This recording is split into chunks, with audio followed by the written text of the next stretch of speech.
आप में कितने को तैरने आता है? जिस दिन जरूरत पड़ेगा और आपको नहीं आता है तो सीधे मरिएगा। तैरने में कुछ नहीं करना है, बाती तैराकिया रहेगा ना, इसलिए देखिएगा तैराक जो होते हैं सब ना गइल भैंसिया। जो जलीय जीव होते हैं उनके उंगलियों के बीच में मांस होता है। बत्तख को देखिएगा, बत्तख देखे हैं, उनमें उंगलियां नहीं होती है, उंगलियों के बीच में फ्लैप होता है, देखे मांस भरा होता है। क्यों? क्योंकि जब हम ऐसे हाथ से पानी हटाते हैं ना तो कुछ पानी इधर इधर से निकल जाता है, तो उसका बाय नेचुरल बत्तख का ऐसा बनाया जाता है कि ज्यादा से ज्यादा पानी को क्या कर सके, हटा सके, ज्यादा से ज्यादा पानी को हटा सके। और जब ज्यादा से ज्यादा पानी हटाएगा तो अपने भार से ज्यादा पानी हटाएगा। तो जब आप तैरने जाते हैं तो यही कंडीशन हो जाता है कि आप रहते हैं 80 kg का, अब पानी हटता है 70 से 75, आप हो जाते हैं, डूब जाते हैं और कहते हैं अतनी से तैर गए थे हम। धीरे धीरे प्रैक्टिस करने से आपको हाथों का एंगल समझ में आएगा कि ऐसे कर रहे थे तो पानी कम हट रहा था और ऐसे कर रहे थे तो पानी ज्यादा हट रहा था। तो 10-15 दिन जब प्रैक्टिस करने लगेंगे ना तब समझ में आएगा कि पानी हटाने के लिए हथवा धीरे धीरे मारना है, नहीं तो ऐसा शुरुआती तैराकिया रहेगा ना, घिंगोर देगा पनिया, वहां भंवर धारा उत्पन्न कर देगा। अब धीरे धीरे जब 8 दिन 10 दिन तालाब में जाएगा तो उसे आर्किमिडीज का सिद्धांत पता चलेगा कि तैरने में कुछ नहीं करना है, जितना हम भारी हैं उतना पानी हटा देना, उतना पानी हटा देना। तो आराम से तब मारेगा, ऐसे खूब जोर से नहीं मारेगा, आराम से मारेगा ऐसे कि पूरा लंबा पानी हटे। इसलिए देखिएगा तैराक जो होते हैं सब ना 180 डिग्री हथवा घुमाते हैं, यहां से पचाक से मारेगा पूरा नीचे तक ले जाएगा, यहाँ पे समझ में आएगा। नौसिया रहेगा ऊपर ही ऊपर मारेगा, अरे डूब जाए तो रे भाई बचा लियो, नहीं समझ आया। धीरे धीरे धीरे उसको जब समझ में आएगा कि हमें कुछ नहीं करना है, जितना हम भारी है उतना पानी हटाना, समझ में आ गया कि नहीं। और भी तरीका है हटाने के लिए, पानी जितना आप भारी है उतना पानी हटाने के लिए कई तरीके हो सकते हैं। जैसे देखिए हम जितना एरिया है इतना तो घूम रहे हैं, एक काम करते हैं, एक ऐसा चीज अपने साथ बांध लेते हैं ना जिससे मेरा एरिया बढ़ जाए, ऐसा चीज बांध ले जिससे एरिया बढ़ जाए, लेकिन वो पानी ना सोखे। मैं तो सोचा पानी सोख लेगा तो हमसे बंध जाएगा, मेरा टोटल वेट क्या हो जाएगा, बढ़ जाएगा।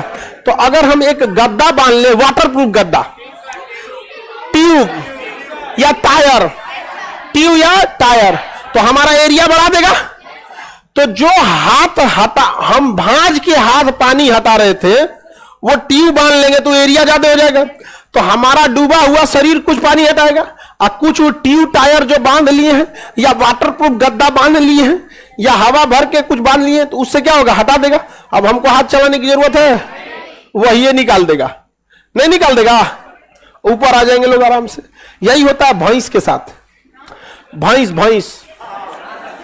भैंस में क्या होता है कि भैंस का मुड़िया रहता है बाहर, तो एक पहली बात तो मुंडिया बाहर निकल गया, इसको कोई मतलब नहीं। भैंस के पैर में कोई जाने नहीं रहता है, इतना बड़ा का शरीर। आप सोचिए भैंस के साइज का आप बाल्टी कल्पना कीजिए, आप कल्पना कीजिए भैंस के साइज का बाल्टी, समझने के लिए कि भैंस के साइज का आपको बाल्टी लेना है, कितना पानी होगा उसमें, पानी टंकी हो जाएगा वो बाल्टी नहीं, पानी टंकी हो जाएगा। इसका मतलब भैंसिया जैसे पानी में कूदती है, एक बहुत बड़े मात्रा में पानी अपने साइज की वजह से निकाल देती है, साइज की वजह से निकाल देगी। भैंस रहेगी 2 कुंटल की, अब पानी निकालेगी 2.5 कुंटल, क्योंकि उसका बनावटे ऐसा है एकदम गोल टाइप का, समझ में आ गया कि नहीं आएगा। अब भैंस को तैरने की जरूरत नहीं, अब कूद गई उसमें, तैरने की जरूरत नहीं। अब कहीं गई बहुत आराम मिल रहा है, देहात में लोग कहेंगे गई भैंसिया पानी में, अब वो निकलवे नहीं करेगी, उसको मजा आता है गर्मी में, समझ में गया। कितना हल्ला करते रहेंगे ना, कल आएंगे, आज सैटरडे संडे है, छुट्टी है, मनाएंगे। कम दिमाग की होती है सब भाई, सब बहुत लेकिन सीधा होती है सब, वो तो बस खाने से मतलब रहता है। तो उसका नेचुरल बनावट ऐसा है कि वो ज्यादा से ज्यादा पानी को हटा सके, ज्यादा से ज्यादा पानी को क्या कर सके, हटा। तो तैरने का सिद्धांत समझ में आ गया, हमें अपने से ज्यादा पानी को हटाना। अच्छा, अगर हम 80 kg के हैं और 80 kg पानी हटाते हैं तो तैरेंगे कि डूबेंगे? ना तैरेंगे ना डूबेंगे, बीचवा में रहेंगे ना पानी के नीचे जाएंगे ना पानी के ऊपर रहेंगे। जैसे ये है, ये जितना kg का है ना उतने पानी हटाया है। अगर ये कम हटाता तो डूब के चल जाता पेदी पे, और अगर ज्यादा हटाता तो ऊपर आता। तो जितना के हैं उतने पानी हटाएंगे तो अंदर अंदर तैरेंगे, और जहां अपने भार से कम हटाएं घपाक, भार से ज्यादा हटाए दिए तो ऊपर, और भार के बराबर हटाए तो अंदर अंदर। इसलिए शुरुआती तैराक जब पानी में उतरता है ना तो अपने भार से कम पानी हटा पाता है, और शुरू में उछल जाता है पेदी में। तो शुरू में जैसे वो सीखता है ना तो अपने भार के बराबर पानी हटा देता है, तो बड़ी खुश होता है कि भाई हम अंदर अंदर तैर ले रहे हैं, अंदर अंदर तैर ले रहे हैं। मतलब कहां तैर ले रहा है? अंदर अंदर तैर ले रहा है। और उसके बाद और 10 दिन 12 दिन प्रैक्टिस करेगा तो एक्स्ट्रा पानी हटा देगा, कहे भाई हम तैर ले। तो अब ऊपर तैर। आप में कितने को तैरने आता है? ज्यादातर को आता है? हाँ?